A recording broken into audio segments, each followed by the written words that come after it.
Yeah, the picks were terrible this week for most people. Just like it was in week 2, week 3 it was no different. We flat out sucked this year in our picks, guys. For most of us, it's terrible.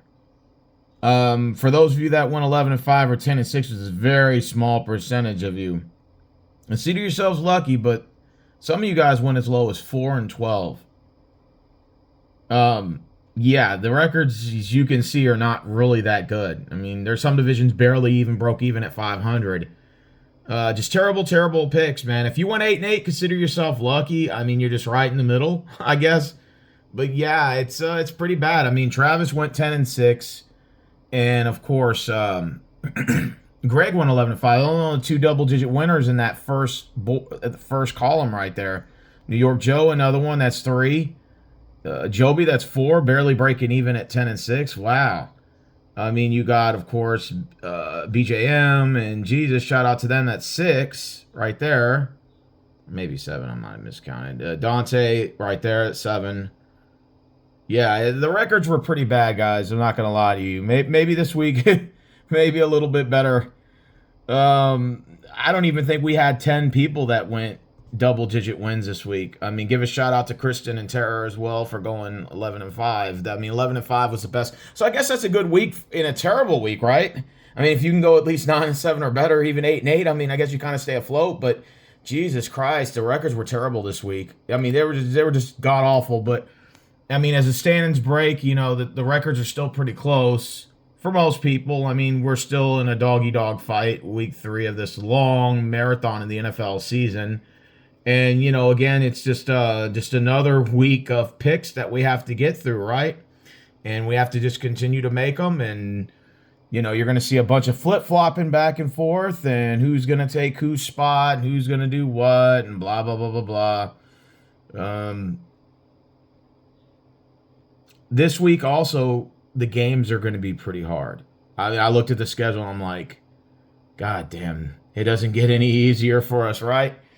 And we had one person drop, so we now are down to 109, which is probably the lowest number I've had in the Pick'em League in probably about 7 or 8 years. It has never been below 120, and we're at 109. And I guess it's because you know the times people are living in, they want to prioritize on other things in their life, and that's okay. There's nothing wrong with that, you know. Um, we're not always gonna be able to focus on certain, you know, aspects in life. Things change, you know, people change and perspectives. But anyways, let's just go ahead and get down to the picks and let's just get them over with. Just make it quick and easy. Try to make it under 5. We got the Thursday night game. Dallas Cowboys traveling New York Giants. Both teams are at 1-2. Both teams are struggling. I know I say that I always go with the home team in this case, but in this case, I'm going to go road. My heart tells me Dallas is going to win. I got Dallas. The Dallas Cowboys will go to 500. You got the Sunday games, slated games of September 29th, as we're now hitting the month of October. New Orleans travels Atlanta. This is going to be a really good game. And this is the division game, mind you. Kirk Cousins against Derek Carr. I flipped a coin on this. I mean, I'm honest with you. I'm just going to go with the home team in this case. Who's ever at home, this can go either way. Give me Atlanta.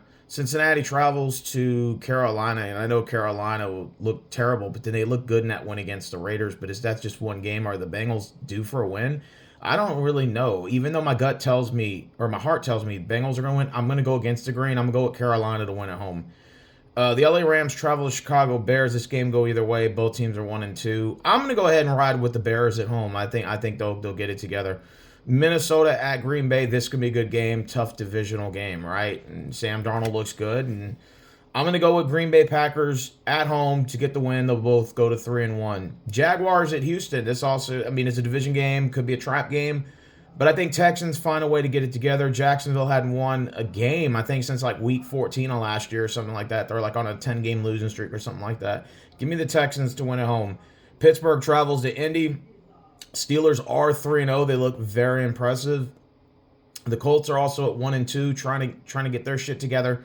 Can the Colts get a win this week and go to 500? I think so. I think it's a trap game for the Steelers. I'm not really sold on the Steelers longevity-wise, maintaining that undefeated streak. Go ahead and give me Indy to win at home. Denver at New York Jets. I mean, I like Bo Nix and his performance last week at Tampa Bay, but I don't think he's going to do it against Aaron Rodgers' Jets. Give me the Jets. Eagles at Buccaneers. This game go either way, but I like the way the Eagles came back in that game against New Orleans. I think they do the same thing in Tampa Bay. Give me the Eagles. Commanders at Arizona. This game go either way, but I like that Daniels kid. Go ahead and give me the Commanders to win in Arizona. New England at San Francisco, 1-2. Both teams are 1-2. Give me the Niners to win at home, baby. Kansas City at the Chargers. This game go either way, but give me the referees and the Kansas City Chiefs to go 4-0. Cleveland at Oakland. This game go either way. The Raiders are 1-2 after that stunning loss at home against the Panthers, but I don't think they're going to repeat it against the sexual Watson and the Browns. I think they'll get the dub. Give me Gardner Minshew and the Vegas Raiders to win. Buffalo at Baltimore. This game go either way. Sunday Night Football as well, so it should be. Give me I got the Ravens to end the streak against the Bills and go to 2-2. Monday Night Football, 2 games. Tennessee at Miami. This game's going to be a shit fest. It wouldn't even surprise me if Tennessee pulls off the win, but give me Miami to 2 at home to get the win. And last but not least, Seattle undefeated 3-0 with the Lions 2-1. I know they won last year in Detroit, Brandon Rodgers. I know your team won, but I think Detroit ends the streak this time. Give me the Lions to win. And those are my Week 4 picks.